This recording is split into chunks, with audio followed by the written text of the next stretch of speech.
오늘 말씀 한번 따라 하십니다. 이웃을 사랑하라. 오늘 본문은 율법을 가르치는 율법 선생이 어느 날 예수님을 찾아옵니다. 그래서 묻지요.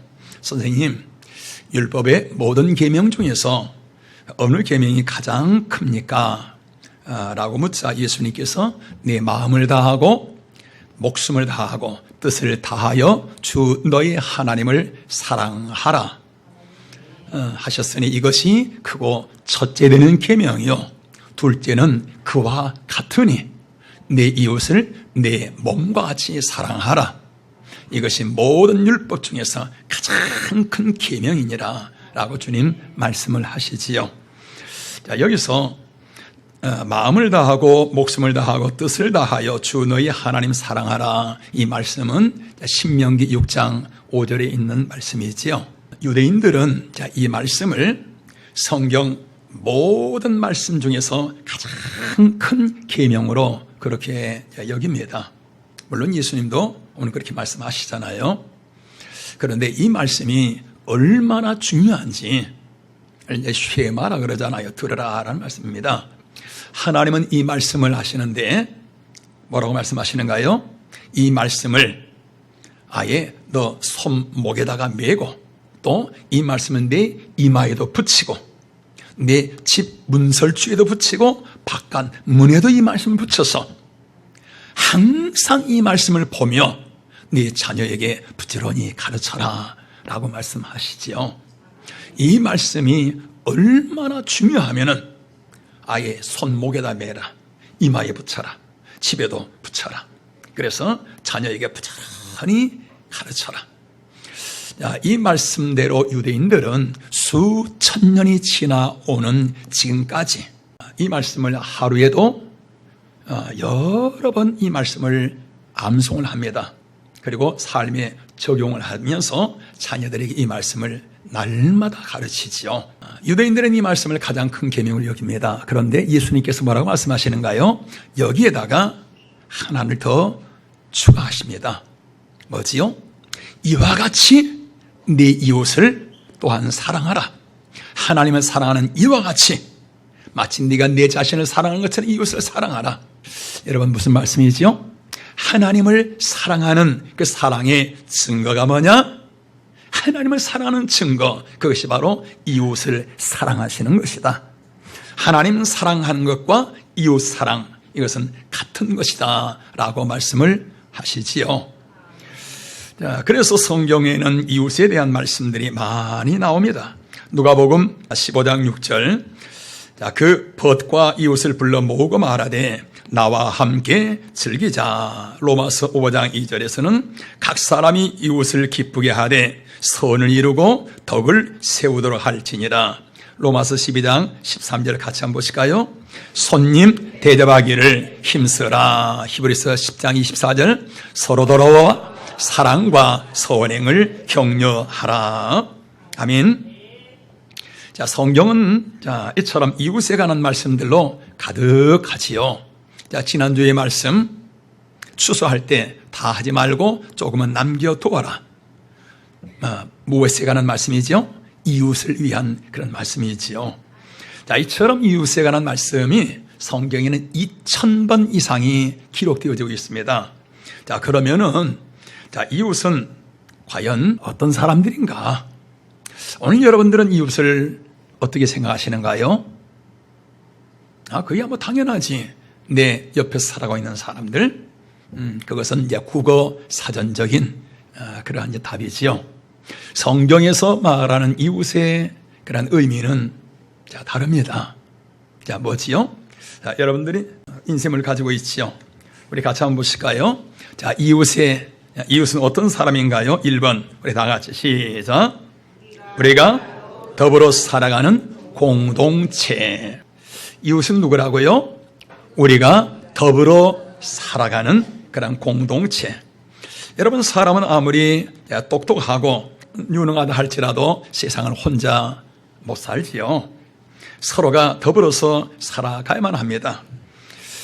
내 이웃이 아무리 예의가 없고 이웃이 거칠고 또 불편하다 할지라도 우리 사람은 이웃과 더불어서 같이 살아가야만 합니다. 그래서 인간이라는 그 한자의 뜻도 여러분 아시잖아요. 서로 사람이 도우면서 살아간다라는 그러한 뜻이지요.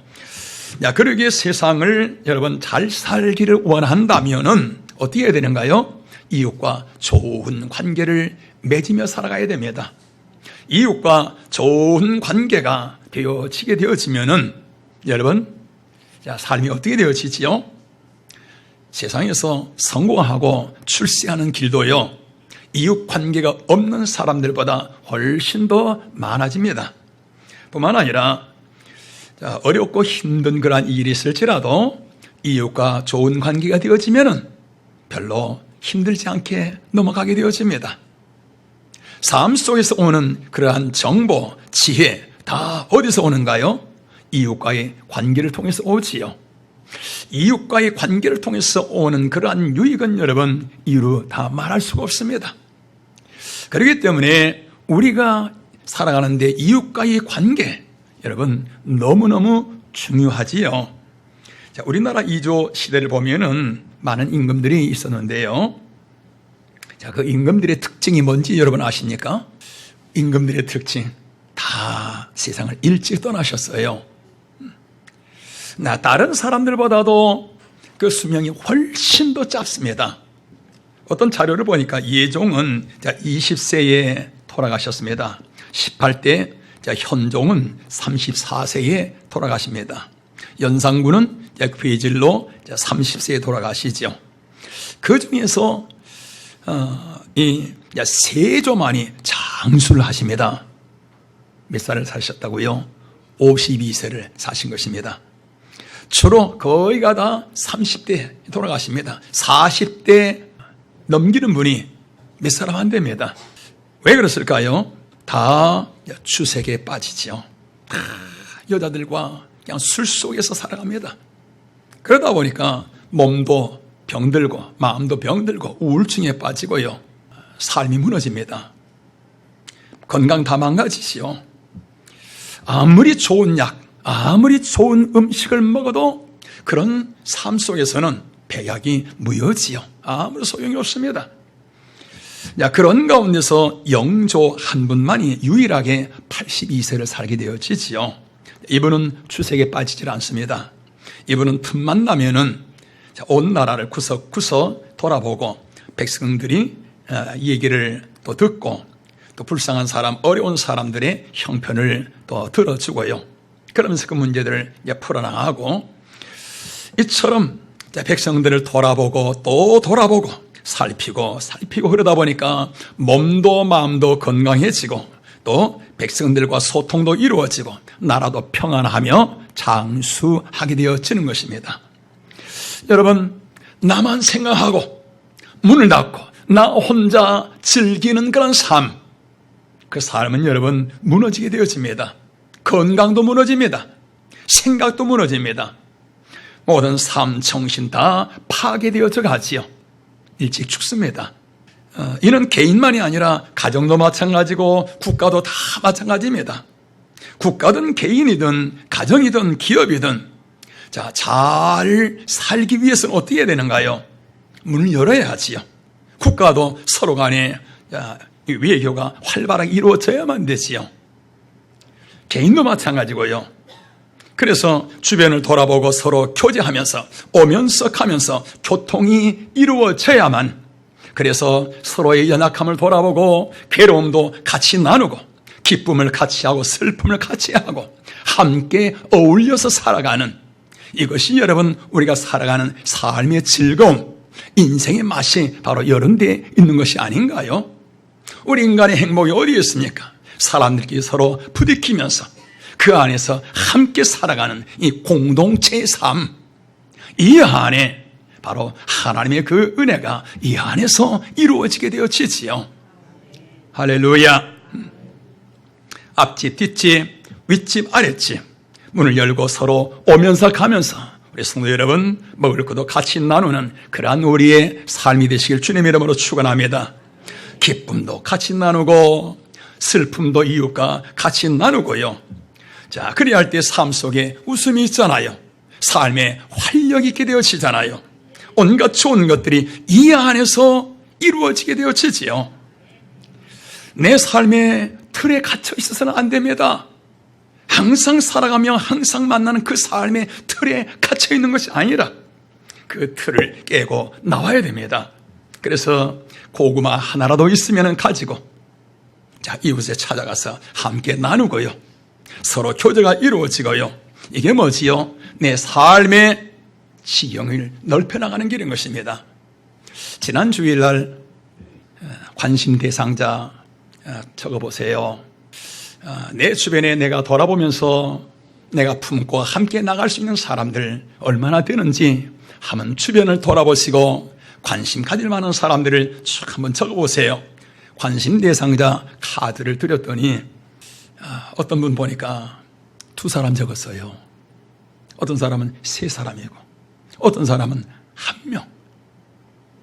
내 주변을 아무리 돌아보아도 내가 관심을 갖고 함께 살아갈 사람이 1명, 2명밖에 없다는 겁니다. 여러분, 내 주변에 사람이 없습니다. 함께 삶을 나눌 만한 사람이 없습니다. 물론 교인들이 있지만 교인들 말고 말이지요. 여러분, 내 주변에 사람이 이렇게 없어서 어떻게 힘이 있고 여러분 밝은 삶을 살아갈 수가 있겠습니까? 여러분, 쭉 내 주변을 돌아볼 때 대충 돌아봐도 관심을 가질 만한 사람들 20년, 30년 이상 이런 사람들이 있어야만 되지 않겠습니까? 이게 뭐지요? 내 삶의 지경인 것입니다. 오늘 우리 사랑하는 성도 여러분들, 여러분의 삶의 지경을 넓혀나갈 수 있기를 주님의 이름으로 축원합니다. 하나님의 은혜는 교회 안에만 있는 것이 아닙니다. 교회는 하늘의 은혜가 임하는 곳이며 땅의 은혜는 성도 여러분 사람을 통해서 오게 되어집니다. 그래서 여러분, 우리는 세상을 내 앞길만 보며 나가는 것이 아니라 주변의 모든 사람들과 좋은 관계를 맺고 그들과 서로 손을 잡고 함께 나갈 때 우리의 관계의 지경이 넓어지며 우리의 삶은 더불어 살아가는 공동체의 그런 삶이 되어지게 될 줄로 믿습니다. 또 2번째로 인셈을 한번 보실까요? 이웃은 어떤 사람이죠? 2번째 대지 시작. 오늘의 나를 있게 해준 분이다. 이웃이 누군가요? 오늘의 나를 있게 해준 사람. 그 사람이 바로 이웃이죠. 여러분, 우리가 세상에 태어나서 오늘 여기까지 오기까지 이웃의 도움 없이 살아오는 사람 있을까요? 모든 사람은 다 오늘의 내가 있다는 것은 이웃의 도움 속에서 오늘 여기까지 살아오게 되어지는 것이지요. 우리가 입는 이 옷도 그렇습니다. 이 옷도 한 벌 이 속에 많은 사람들의 손길이 이 안에 묻어 있지요. 옷을 짓는 그 과정을 한번 보니까요. 옷이 나오기까지 먼저 양이나 또 솜이나 누에 고치에서 이제 실을 뽑습니다. 그리고 물감을 들여서 천을 만들지요. 그 다음에는 이 옷을 만들기 전에 시장을 쭉 다니면서 이 시장 조사를 합니다. 이 옷이 과연 얼마나 이제 팔릴 수 있을까? 시장 조사 마친 다음에는 이 디자인을 합니다. 그리고 견본을 제작하고 그리고 품평회를 갖습니다. 여기서 가격은 얼마로 할까? 또 어떻게 만들어낼까를 결정하게 되어지죠. 그리고 재단을 합니다. 또 봉제를 하고 가공을 하고 검사를 하고 포장해서 출하를 합니다. 기본적으로 14단계를 거치죠. 그래서 오늘 우리에게 옷이 오게 되어지지요. 우리가 입는 이 옷이 한 벌 속에 이처럼 많은 사람들의 손길이 이 안에 묻어 있습니다. 뭐 옷만 그런가요? 우리가 먹는 음식도 마찬가지고요. 집도 마찬가지고요. 우리가 살아가는 모든 게 다 그렇습니다. 문화시설, 뭐 TV, 핸드폰, 자동차, 내가 돈 주고 샀지만 성도 여러분, 그 안에 얼마나 많은 사람들의 손길이 그 안에 들어있잖아요. 다 우리가 살아가는 것은 뭔가요? 내 이웃이 있기 때문에 오늘 우리가 살아가는 것이요. 몸이 아프면 병원에 갑니다. 마음이 답답하면 여행 갑니다. 다 누군가요? 이웃의 도움인 것입니다. 그래서 오늘의 내가 여기 있다, 이건 뭔가요? 지금까지 내가 이웃의 도움을 받고 이웃이 있기 때문에 내가 오늘 여기에 있다라는 것이지요. 이러한 이웃이 없다면 여러분, 우리의 삶이 어떻게 될까요? 사막에 있는, 떨어져 있는 그러한 모습이 되어지지 않겠습니까?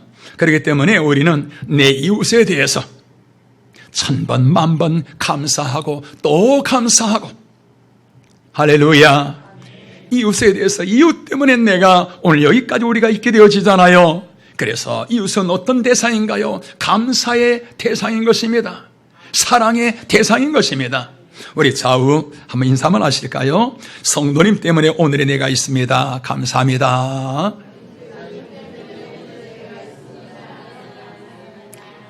할렐루야. 오늘 여러분들 때문에 제가 있고요. 또 여러분도 마찬가지고요. 이웃 때문에 내가 존재하며 살아가게 되어지지요. 저 지난주까지 우리나라 사람들을 소름 끼치게 했던 그러한 한 사건이 있잖아요. 여러분 아실 것입니다. 한강 토막 살인 사건. 이 사건은 장대호라는 사람이 구로에서 어느 모텔에서 종업원으로 일하다가 투숙객과 시비가 벌어지지요. 그러자 그 투숙객이 잠자고 있을 때 들어가서 죽여서 토막을 내서 한강에 갖다 버리지요. 그리고 이제 잡히게 되어지는데, 체포된 다음에 기자들이 묻습니다. 이 일에 대해서 반성하십니까? 그러자 유치장에서 제가 생각 많이 해봤는데요. 아무리 생각해봐도 상대방이 죽을 짓을 했습니다. 라고 말을 하잖아요. 그러면서 유족들에게도 전혀 미안한 마음이 있지 않습니다. 그 다음에 또 한 번 지나갈 때 기자들이 또 묻습니다. 다음 생에 또 그러면 너 또 죽는다. 라고 그렇게 말을 하잖아요. 자, 이처럼 끔찍한 죄를 짓고도 조금도 뉘우치지 아니하고 오히려 당당히 큰 소리 치고 있는 이런 사람들을 볼 때에 사람들은 어떻게 생각하실까요? 아니, 저놈이 사이코패스 아닌가? 정신병자 아닌가? 라고 그렇게 생각들을 하겠지요. 그런데 여러분, 경찰 조사 결과에 이번은 정신병원에 간 적도 한 번도 없습니다. 전과도 한 번도 없고요. 그를 알고 있는, 어려서부터 알고 있는 그러한 사람들도요, 장대호가 이런 일을 했다. 아니, 그럴 수가. 다들 충격이죠. 왜요? 주변에 알고 있는 사람들은 그는 착하고 성실한 사람으로 그렇게 알고 있었지요. 그런데 이처럼 착하고 성실한 사람이 어떻게 이처럼 흉악한 사람으로 바뀌어질 수 있을까? 거기에 대해서 그 어머니가 이런 얘기를 합니다. 우리 아들이 박근혜 대통령이 탄핵하기 전에 박근혜 대통령 그 주식에다가, 박근혜 주식에다가 모든 걸 다 투자한 거예요. 그리고서 탄핵되어지면서 그 주식에다 종이 조각이 되어버린 겁니다. 돈 다 날려버린 겁니다. 그리고서 그때부터 사람을 떠나간 거예요.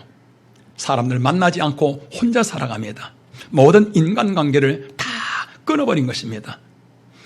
그 모텔에서 종업원으로 일할 때도 그저 그냥 왔다 갔다 그냥 일만 하지 사람과의 관계가 전혀 있지를 않습니다. 만약에 그 장대호라는 사람이 우리 교회에 와서 성도들과 함께 교제하고 또 하나님의 은혜를 받고 나와 또 교제가 이루어지고 그랬다면은 어떻게 됐을까요? 그런 비극 일어날까요? 그도 우리 성도들처럼 같이 기뻐하고 웃으면서 행복한 그런 삶이 되지 않겠습니까? 장대호 그 사람의 불행은 뭔가요? 돈을 잃어버린 것보다 사람을 잃어버린 것입니다. 인간관계가 끊어진 데서 거기서 오는 그 불행이 훨씬 더 큰 것입니다.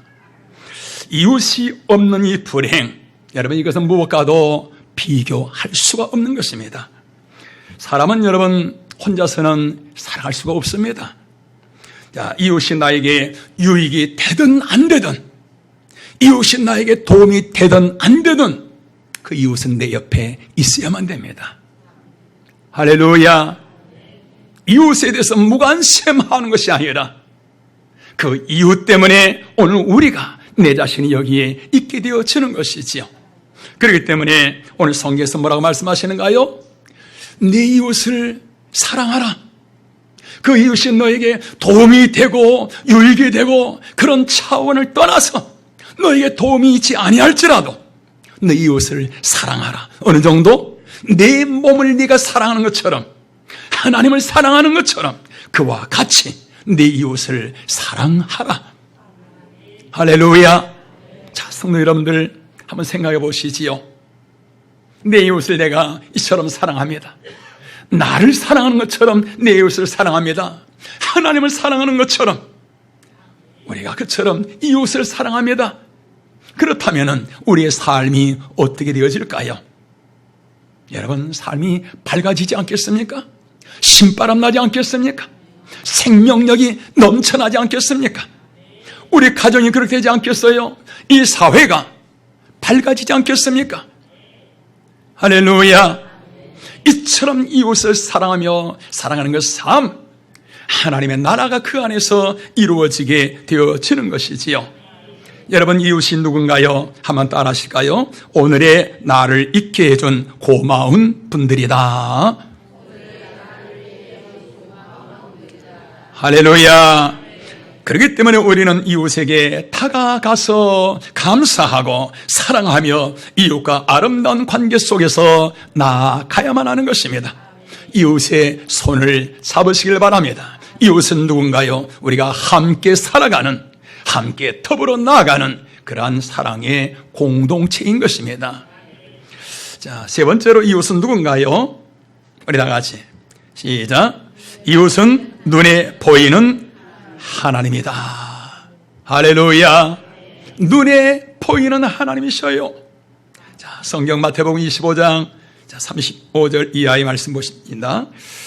내가 줄일 때에 너희가 먹을 것을 주었고 목마를 때에 마시게 하였고 나그네 되었을 때에 영접하였고 벗었을 때에 옷을 입혔고 병들었을 때에 돌보았고 옥에 갇혔을 때에 와서 보았느니라. 이에 의인들이 대답하여 이르되 주여 우리가 어느 때에 주께서 줄이신 것을 보고 음식을 대접하였으며 목마르신 것을 보고 마시게 하였나이까? 어느 때에 나그네 되신 것을 보고 영접하였으며 헐벗은 것을 보고 옷 입혔나이까? 어느 때에 병드신 것이나 옥에 갇힌 것을 보고 가서 배웠나이까 하리니 임금이 대답하여 이르되 내가 진실로 너희에게 이르노니 너희가 여기 내 형제 중에 지극히 작은 자 하나에게 한 것이고 따라하십니다. 내게 한 것이니라. 할렐루야. 자, 여러분 놀랍지 않습니까? 자, 우리가 하나님 앞에 장차 서게 되어지잖아요. 하나님 앞에 섰을 때 하나님께서 사랑하는 내 종아, 자, 네가 나에게 먹을 것을 주었구나. 네가 나를 마시게 하였구나. 네가 나에게 이처럼 대접하고 입을 것을 주고 네가 나를 이처럼 영접하였구나 라고 주님이 칭찬하시며 축복하십니다. 그러면서 창세로부터 너를 위하여 예비된 나라를 상속받아라 라고 말씀하시는데 그때에 하나님 앞에서 뭐라고 대답한다고요? 하나님, 제가 언제 하나님께 먹을 것을 드렸습니까? 언제 하나님께 옷을 입혀드렸습니까? 언제 하나님이 나그네 되셨을 때에 제가 영접하였습니까? 라고 묻자 네가 이웃을 네가 돌보고 섬긴 그것이 곧 나에게 한 것이었느니라 라고 하나님이 말씀하시는 것이지요. 자, 여러분 생각해 보시죠. 하나님 앞에 설 때 그 두려운 그 하나님의 그 심판대 앞에 섰을 때 어떤 사람은 부끄러워서 고개를 들 수가 없습니다. 나의 삶 하나님 앞에 보일 것이 아무것도 없잖아요. 그런데 이처럼 하나님의 영광 가운데서 하나님의 칭찬과 사랑과 가운데 나아가는 그 삶, 여러분 얼마나 감격스럽고 얼마나 영광스럽고요 황홀한 삶이 되지 않겠습니까? 자, 그렇다면 한번 생각해 보시죠. 아니, 자, 이웃을 도운 것이, 아니, 이웃에 있는 힘없는 사람을 도와준 그것이 어찌하여 하나님을 섬긴 것이 될까? 어찌하여 하나님을 사랑한 것이 되어질까? 여러분, 이거에 대해서 어떻게 생각하시는지요? 한 가지, 자, 예를 한번 들어보지요. 길가에서 어린아이가 엄마를 잃고 울고 있습니다. 그 아이를 어떤 사람이 데리고 가서 자기 집에서 잘 이 아이를 이제 넘어진 거, 다친 거 치료해주고 또 먹을 것을 주고 그 아이를 잘 돌봐줍니다.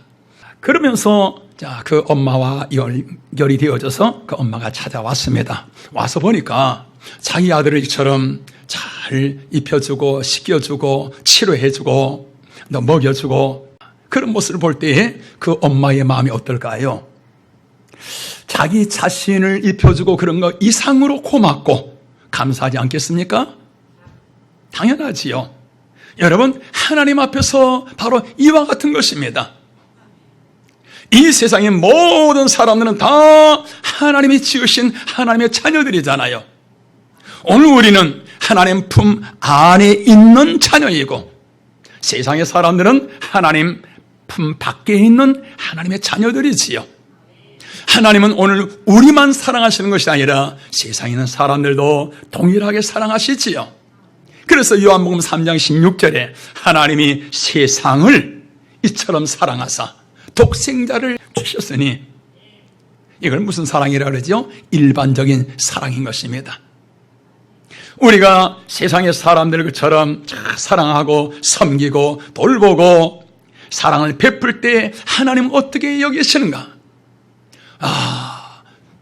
네가 나를 이처럼 사랑하는구나. 네가 나를 이처럼 대접하는구나. 주님이 그처럼 여기시면서 하나님이 너무 기쁘고 감사하신 것입니다. 할렐루야. 여러분, 그렇기 때문에 이웃은 누군가요? 우리 눈에 보이는 하나님이신 것입니다. 실제 이웃이 하나님이란 얘기가 아니고 하나님이 보실 때 그렇게 보신다 그 말이죠. 이웃을 사랑하는 것을 하나님이 곧 나를 사랑하는 것처럼 하나님은 그렇게 보시고서 그렇게 하나님 맞이해 주신다는 말씀인 것이죠. 여러분, 하나님은 사랑이십니다. 그렇기 때문에 요한일서 4장 7절 8절 이렇게 말씀합니다. 사랑하는 자들아 우리가 서로 사랑하자. 사랑은 하나님께 속한 것이니 사랑하는 자마다 하나님으로부터 나서 하나님을 알고 사랑하지 아니하는 자는 하나님을 알지 못하나니 따라하십니다. 하나님은 사랑이시니라. 할렐루야. 하나님의 나라는 사랑의 나라입니다. 자, 하나님이 사랑하는 성도 여러분, 모든 허물, 추함, 잘못 다 덧습니다. 보이지 않습니다. 그러면서 다 아름답고 예쁘게만 보이지요. 이게 사랑이지요. 그렇기 때문에 사랑은 마치 뭐가 같은가요? 마약과 같지요. 우리가 마약은 안 맞아봤지만은 그 마약에 대해서는 알고 있잖아요. 자, 마약을 맞는 건지 먹는 건지 모르지만은 자, 그 마약을 막 주사 맞고 그러잖아요. 그러면은 어떻게 되어지지요? 기뻐지잖아요. 막 그냥 마음이 막 업이 되어지잖아요. 그리고 염려 근심이 없어지잖아요. 괴로움 다 없어지잖아요. 모든 게 다 좋고 사랑스럽게 보여지고 그렇게 되어지잖아요. 그래서 마약에 한 번 물든 사람들은 이제 빠져나오기가 이제 어려워지게 되어지는 거죠. 그런데 뭐가 그렇느냐? 사랑이 바로 그와 같은 것이지요.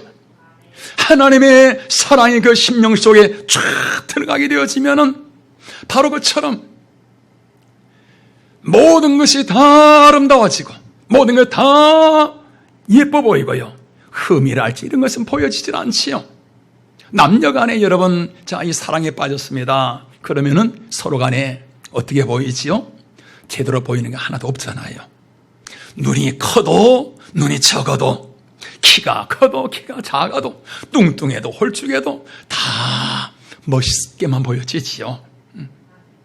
말하는 것도 걷는 것도 옷을 그냥 다 찢어진 옷을 입어도 개성이 있어서 멋있어 보이겠다. 다 좋게만 보이지요. 뭐가 끼었다고요? 콩깍지가 끼어서 절대로 제대로 보이질 않습니다. 사랑이 들어오게 되어지면 모든 게 다 좋게만 보여지지요. 다 아름다운 것입니다. 우리 사람만 그런가요? 짐승을 또 그렇지요. 고슴도치 자기 새끼 좋아가지고 그냥 어쩔 줄 모르잖아요. 우리 사람과 여러분 짐승들만 그런가요? 하나님은 더 그렇습니다. 자, 우리 아가서 7장 1절 한번 보실까요? 자, 귀한 자의 따라 신을 신은 내 발이 어찌 그리 아름다운가. 내 넓적다리는 둥글어서 숙련공에 손이 만든 구슬 꿰미 같구나. 자, 여러분, 아니 신발이 여러분 그렇게 예쁘고 신발 보고서 감탄할 만한 그런 신이 세상에 어디 있겠습니까? 그런데 신을 보고서 와, 신이 어떻게 이렇게 멋있네, 신을 보고 감탄을 하십니다. 아니 사람이 종아리 보고 감탄하는 사람이 어디 있겠어요? 와, 종아리가 어떻게 그렇게 예쁜지. 여러분 보지요, 사랑입니다. 사랑. 하나님은 오늘 저와 여러분을 이렇게 보시는 것입니다. 무엇 때문에? 하나님의 사랑 때문인 것입니다. 오늘 여러분들 중에 지금까지 내 자신만 바라보면서 살아오신 그런 사람들이 있습니까? 여러분 서로 돌아보시길 바랍니다. 이 사랑으로 나아갈 수 있길 바랍니다. 이 사랑이 오늘 우리를 살게 하는 것입니다. 이 사랑이 우리에게 생명을 주는 것입니다. 그래서 이웃을 찾아가시고 그리고 이웃과 함께 살아갈 수 있기를 바랍니다. 요즘 전어철인 것 같은데요, 전어가 나오기 시작하는 것 같은데 여러분 전어 몇 마리 들고 이웃 찾아가셔요. 그래서 분위기가 되어지면은 가정을 위해서, 자녀들을 위해서 축복 기도도 몇 마디 해보시고요. 여러분 삶의 지경이 넓어집니다. 자, 이처럼 이웃을 사랑하며 이웃과 더불어가는 그 삶, 이 삶은 현재의 우리 삶과 비교할 수 없는 그러한 생명이 넘치는 감격스러운 그런 삶이 되어지게 될 줄로 믿습니다.